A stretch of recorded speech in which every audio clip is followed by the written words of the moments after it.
আচ্ছা মেয়েরা, আমরা দ্য ফ্লাই গল্পটা পড়ছিলাম। একেবারে গল্পের শেষ অংশে এসে আমরা হাজির হয়েছি। দেখো, এখানে আমরা এর আগের ভিডিওতে পড়েছিলাম দ্য ফ্লাই ওয়াজ ডেড, অর্থাৎ মাছিটি মরে গিয়েছিল। তারপরের অংশে দেখো, the boss lifted the corpse on the end of the paper knife. Boss কী করলেন? কর্পস মানে হচ্ছে মৃতদেহ। ওই মাছিটার মৃতদেহটাকে তুললেন। লিফটেড মানে তুললেন। একটা কাগজ কাটার ছুরির ডগা দিয়ে, on the end of the paper knife, অর্থাৎ কাগজ কাটার ছুরির ডগা দিয়ে মাছিটার মৃতদেহটা তুললেন। And flung it into the West paper basket, এবং ছুঁড়ে ফেললেন। ফ্লাং মানে ছুঁড়ে ফেলা। Flung it into the West paper basket. West paper মানে যেগুলো ফেলে দেয়া কাগজ, সেই কাগজ যেখানে ফেলা হয় সেই বাস্কেট বা ঝুড়ির মধ্যে তিনি মাছিটার মৃতদেহটাকেও ছুঁড়ে ফেলে দিলেন।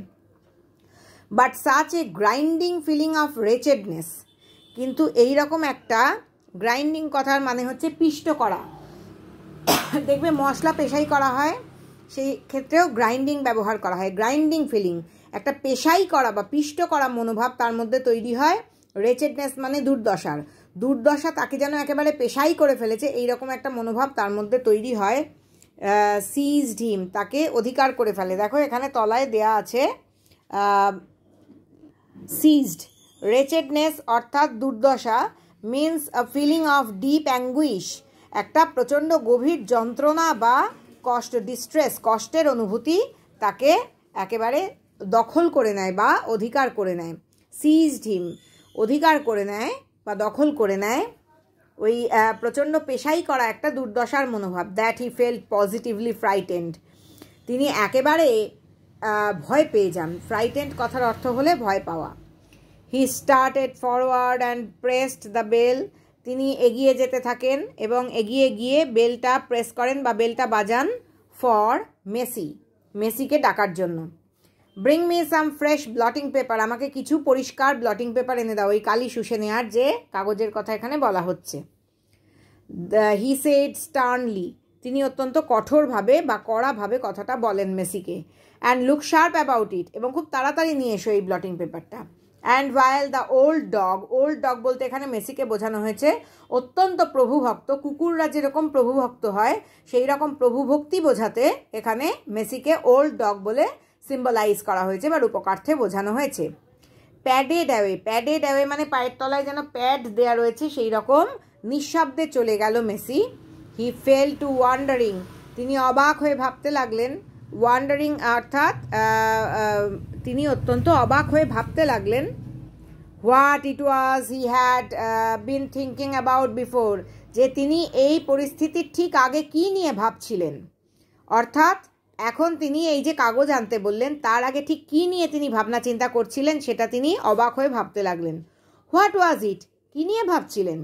ইট ওয়াজ, এরপরে দেখো তিনটে ডট, অর্থাৎ একটা কন্টিনিউয়েশন, মানে তিনি মনে করার চেষ্টা করেই যেতে লাগলেন এবং কিছুতেই মনে করতে পারলেন না। He took out his handkerchief, তিনি তার রুমালটা বের করে নিলেন। And passed it inside his collar, এবং রুমালটাকে তার কলারের ভেতরে গুঁজে দিলেন। For the life of him he could not remember, বাকি জীবন ধরেই তিনি আর মনে করতে পারেননি যে এই ঘটনাটা ঘটার আগে তিনি ঠিক কী ভাবনা চিন্তা করছিলেন। দেখো এখানে আমরা গল্পের প্রথমে কেন আমি এই মাছিটা মারা গেল এই পর্যন্ত বলে তারপরে শেষ করে দিয়েছিলাম আগের ভিডিওতে। কেন বলেছিলাম তোমাদের যে এখানে অনেক কিছু বলার আছে। এই যে পুরো মাছির এপিসোডটা, এই এপিসোডটা হঠাৎ করে গল্পে কেন এলো? তার আগে তো আমরা দেখেছি উডিফিল্ডের সঙ্গে বসের কথোপকথন হচ্ছিল। উডিফিল্ড বসকে বলছিলেন তাদের ছেলেদের মৃত্যু যুদ্ধক্ষেত্রে, প্রথম বিশ্বযুদ্ধে তাদের ছেলেরা গিয়ে কিভাবে মারা গেছে এবং তাদের কবর ইত্যাদি এ সমস্ত ব্যক্তিগত বিষয় নিয়ে কথা বলছিলেন। হঠাৎ উডিফিল্ড চলে যাওয়ার পর এই মাছির এপিসোডটা এখানে ঘটলো কেন গল্পে, তার একটা নির্দিষ্ট উদ্দেশ্য আছে। বা ক্যাথরিন ম্যান্সফিল্ড এই মাছি গল্পে দেখো পুরো নামকরণটা হচ্ছে দ্য ফ্লাই, অর্থাৎ মাছিটাকে নিয়েই কিন্তু গল্পটা। বসের ব্যক্তিগত জীবন কিন্তু অতটা গুরুত্ব এখানে পাচ্ছে না বা অতটা গুরুত্ব এখানে দখল করে নেই যতটা দখল করে রয়েছে এই মাছির এপিসোডটা। অর্থাৎ মাছিটা হচ্ছে এখানে একটা সিম্বল বা রূপক। এই মাছির অধ্যায়টা এখানে একটা অত্যন্ত গুরুত্বপূর্ণ অংশ গল্পের ক্ষেত্রে, এবং মানুষের নিষ্ঠুরতা, বসের যে নিষ্ঠুর আচরণ আমরা দেখলাম, মাছিটাকে এক ফোঁটা করে কালির ফোঁটা ফেলে তিনি মাছিটার জীবনী শক্তি পরখ করার চেষ্টা করছিলেন বা পরীক্ষা করে দেখার চেষ্টা করছিলেন। এটা মানুষের জীবনের ক্ষেত্রেও সত্যি। অসহায়তা, মাছিটাও যতটা অসহায়, বস নিজেও কিন্তু তার ব্যক্তিগত জীবনে ততটা অসহায়। বসের ছেলের কিন্তু মরে যাওয়ার কোনো ইচ্ছা ছিল না, বসেরও মোটেই কোনো ইচ্ছা ছিল না যে তার ছেলে যুদ্ধক্ষেত্রে যুদ্ধ করতে গিয়ে মারা যায়।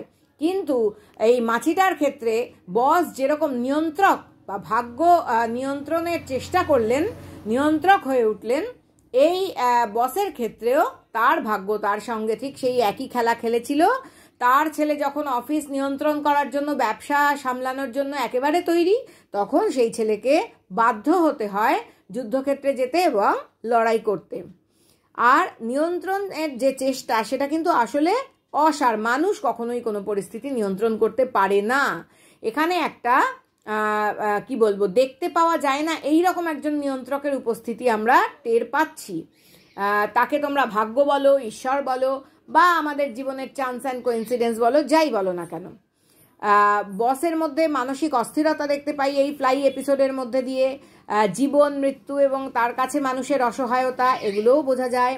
বস নিজে বেঁচে থাকার সংগ্রাম করে চলেছেন ছেলেকে হারানোর পরেও, এবং সেই সংগ্রাম তিনি মাছিটার মধ্যেও দেখতে চাইছেন, এবং সেই কারণে বারবার কালিতে ডুবিয়ে মাছিটাকে যন্ত্রণা দিচ্ছেন। এতটাই যন্ত্রণা দিচ্ছেন এবং শেষ পর্যন্ত যে কারণে মাছিটা মারাই গেল। মাছিটার সংগ্রাম যুদ্ধে তার ছেলের সাহসী লড়াই, নিজের চাপা দুঃখ এবং জীবনের অনির্দেশ্য, অর্থাৎ জীবন যে নির্দিষ্ট বিষয় নয়, জীবনের অনেক আনসার্টেনটি রয়েছে বা অনির্দেশ্য বিষয় রয়েছে, সেটাও মেনে নিতে তিনি অক্ষম, এবং অক্ষম বলেই এতটা যন্ত্রণা তিনি পাচ্ছেন। এটা আমরা গল্পে ওই মাছি এপিসোডের মধ্যে দিয়েই দেখতে পাই। বস নিজে একজন দেবতার মতো ব্যক্তিত্বে পরিণত হন, নিজে মাছিটির ভাগ্য নির্দেশ করেন, ঠিক যেমন তিনি মনে করেন যে তার নিজের ছেলের জীবন ইচ্ছাকৃতভাবে কেড়ে নেওয়া হয়েছে। আমরাও সেটা দেখেছি যে যুদ্ধে তার ছেলের জীবন ইচ্ছাকৃতভাবেই কেড়ে নেওয়া হয়েছে। যুদ্ধে না পাঠালে তো আর ছেলেটা মারা যেত না, কিন্তু দেশের অ্যাডমিনিস্ট্রেটররা বাধ্য করেছে ছেলেটিকে যুদ্ধে যেতে। মাছিটার যে প্রতিরোধ, সেইটা নিরর্থক প্রতিরোধ। মাছিটা কিন্তু প্রতিরোধে সফল হয় না, এবং তবুও সে বারবার প্রতিরোধ করার চেষ্টা করতে থাকে। সেটা কিন্তু বসের বা মানুষের সাধারণ অবস্থাকেই তুলে ধরে প্রথম বিশ্বযুদ্ধের পর। নিয়ন্ত্রণের বাইরের শক্তির বিরুদ্ধে লড়াই করা, নিয়ন্ত্রণের বাইরের শক্তি হতে পারে ঈশ্বর, হতে পারে ভাগ্য, তার বিরুদ্ধে লড়াই করা অনেকটা যেন বসের ছেলের মতোই। অবশেষে মাছিটা যখন মারা গেল, তখন বস হঠাৎ শূন্যতা অনুভব করেন এবং ক্ষমতার অর্থহীনতা তখন তিনি বুঝতে পারেন। মাছি পর্বটা বসকে একটা ভয়ঙ্কর শূন্যতা অনুভব করায়।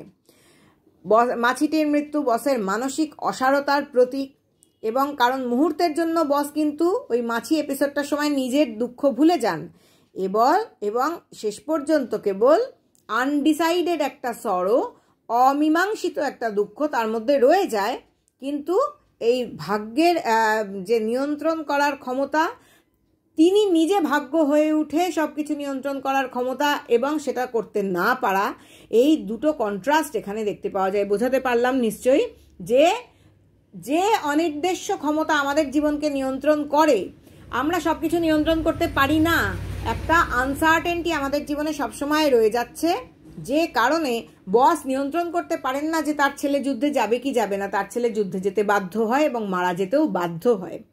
কিন্তু মাছিটার ক্ষেত্রেও বস যেরকম ভগবান বা দেবতা হয়ে ওঠার চেষ্টা করেন এবং প্রতিবারই চাইতে থাকেন যে মাছিটা এই সংগ্রামটায় সফল হয়ে বেঁচে ফিরে আসুক, শেষ পর্যন্ত মাছিটা কিন্তু মারাই যায়।